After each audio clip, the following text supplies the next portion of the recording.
Sir, और party meeting हुई है, क्या चर्चा हुई और जिस तरह की स्थिति है कोरोना के प्रदेश में, उसे निपटने को लेकर भी क्या बातचीत हुई?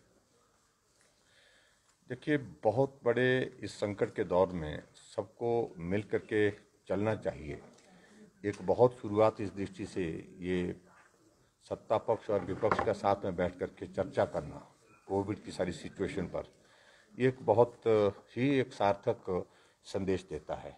हमारी चर्चा बहुत विस्तार से हुई और मैं कह सकता हूँ कि सार्थक चर्चा हुई है। सबका मानना है कि इस संकट के क्षण में हम सब लोगों को इकट्ठा हो करके जो लोगों की जान बचाने के लिए जिस रूप में सरकार मदद कर सकती है उसमें मदद करे। जहां कुछ चीज़ों को लेकर के ऐसा भी लग रहा था कि इसमें जो है कुछ और बेहतर करने के लिए इस प्रकार की गुंजाइशें हैं, तो सुझाव की दृष्टि से वो बातें भी हमारे ध्यान में आई हैं। और मैं विपक्ष का भी धन्यवाद करना चाहूँगा, मुकेश जी का, इनके साथ सभी माननीय विधायकों का भी, सीनियर सारे आशा जी हैं, धनीराम शांडिल जी हैं, हमारे सिंघा जी आए। तो चर्चा विस्तार से होने के बाद हम सरकार की ओर से जो चीज़ें कर रहे हैं उन पर भी हमने जानकारियां दी हैं, लेकिन उसके साथ साथ में जो परिस्थितियां हमारे सामने हैं, जो कठिनाइयां हैं इस संकट के क्षण में, वो भी सारी बातें जो है हमने सबके सामने रखी हैं। और उस दृष्टि से इस बात को लेकर के कि जहां कमियां हैं उनको और ज़्यादा सुधारने की दृष्टि से हम काम करें, और उसके साथ साथ में लोगों के जीवन को बचाने के लिए संकट क्षण में हम सब मिल करके काम करें। ये मुझे लगता है कि सबसे महत्वपूर्ण संदेश है। सर, बंदिशों को लेकर है क्या कुछ बढ़ाई जाएगी सख्ती? सुझाव की दृष्टि से बहुत सारी चीज़ों को लेकर के हमारी चर्चा हुई है और सबका मानना है कि बंदिशें थोड़ी और ज़्यादा करने की दृष्टि से अगर सरकार विचार करती है तो उसमें आगे बढ़ना चाहिए। बहुत सारी चीज़ें जो हमने अभी तक जो बंदिशें के रूप में जो लगाई हैं, उन पर सबकी मोटे तौर पर सहमति है कि उन चीज़ों का परिणाम सार्थक होगा ही, लेकिन फिर भी उसके बावजूद और सख्तियाँ करने की दृष्टि से भी विचार करने की अगर गुंजाइश बनती है, उस दृष्टि से भी आगे बढ़ करके काम करने के लिए चर्चा होने के बाद जो है हमको कहा गया है कि आप निर्णय करें। सर, लॉकडाउन का भी कोई विचार आया हुआ है? हाँ जी। मतलब विपक्ष की तरफ से सुझाव आया लॉकडाउन को लेकर, क्या उसकी तरफ सरकार सोच रही है अभी जिस तरह की नहीं, स्थिति सारी है? चीज़ों को लेकर के चर्चा हुई। बंदिशों का अगर हम जिक्र करते हैं तो लॉकडाउन के संदर्भ में भी चर्चा हुई है, और उसके साथ और फर्दर रिस्ट्रिक्शंस कैसे ज़्यादा हम सख्ती के साथ लागू कर सकते हैं, उन उन सारी बातों पर भी चर्चा हुई। सर, वैक्सीनेशन को लेकर भी क्या पूरे स्टेट में हर व्यक्ति को वैक्सीनेट किया जाएगा या क्या ड्राइव रहेगी, और जो वैक्सीनेशन उसका खर्च अगर ज़्यादा होता है तो क्या प्रदेश सरकार वहन करेगी? इस बारे में हम पहले कह चुके हैं, बड़ा स्पष्ट कर चुके हैं कि हिमाचल प्रदेश में जो वैक्सीन का अभियान जो है 18 से 45 साल का होगा, जिसके लिए रजिस्ट्रेशन का प्रोसेस अभी हाल ही में जो है उन्होंने शुरू कर दिया है।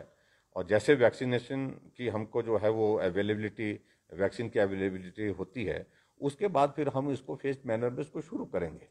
और उसमें हमने बड़ा स्पष्ट किया है कि वो फ्री ऑफ कॉस्ट करेंगे, बिना किसी पैसे के जो है वो वैक्सीन लगेगी। और जो दूसरा जो 45 से ऊपर का वैक्सीनेशन का अभियान, और जिसमें कोमॉर्बिडिटीज के जो लोग हैं, पेशेंट हैं, वो भी उसमें शामिल हैं, और उन सब के लिए जो वैक्सीन का अभियान हमारा सुचारू रूप से चल ही रहा है। सर, ऑक्सीजन को लेकर काफी सारी बातें कही जा रही है। पेशेंट जो है जो तीमारदार हैं वो अभी भी आईजीएमसी में जो है ऑक्सीजन सिलेंडर लेके जा रहे हैं, तो ये स्थिति क्या क्या प्रेशर की कमी है वहाँ पर?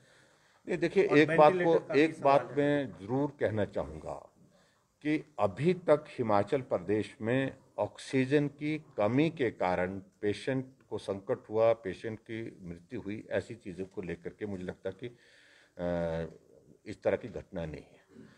जरूर इस तरह की घटनाएं बहुत हुई हैं, पेशेंट को देरी से हॉस्पिटल पहुंचने के कारण स्थिति खराब हुई, और उसको जो है वो ऑक्सीजन के सारी इसमें जो चेन में जो उसको मेंटेन करना, उसमें कहीं कमी हुई होगी, तो उसके कारण कहीं जगह किसी को परेशानी जरूर हुई होगी। लेकिन अभी तक तो हिमाचल प्रदेश में ऑक्सीजन की कमी के कारण जो है वो किसी पेशेंट की मृत्यु हुई, ऐसा रिकॉर्ड में नहीं आया है।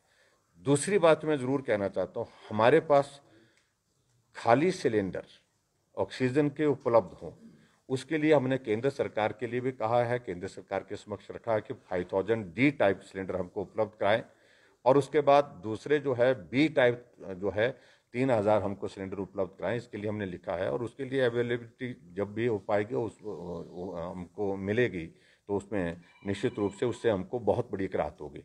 तब तक के लिए हमने जो है डिजास्टर मैनेजमेंट एक्ट के अंतर्गत जो है जितने भी खाली सिलेंडर, चाहे वो इंडस्ट्रियल सेक्टर में हमारे साथी हैं काम कर रहे हैं तो उनसे भी लिए हैं, और जहाँ जहाँ भी उपलब्ध हो रहे हैं उनको भी हमने इकट्ठा किया है ताकि उनको हम ऑक्सीजन भर के जो है उपलब्ध करा सके। दूसरा, मैं विशेष तौर से धन्यवाद करना चाहूँगा केंद्र सरकार का कि पिछले कल ही हमको 6 PSA प्लांट जो है ऑक्सीजन के हिमाचल के लिए उसमें स्वीकृत हुए हैं।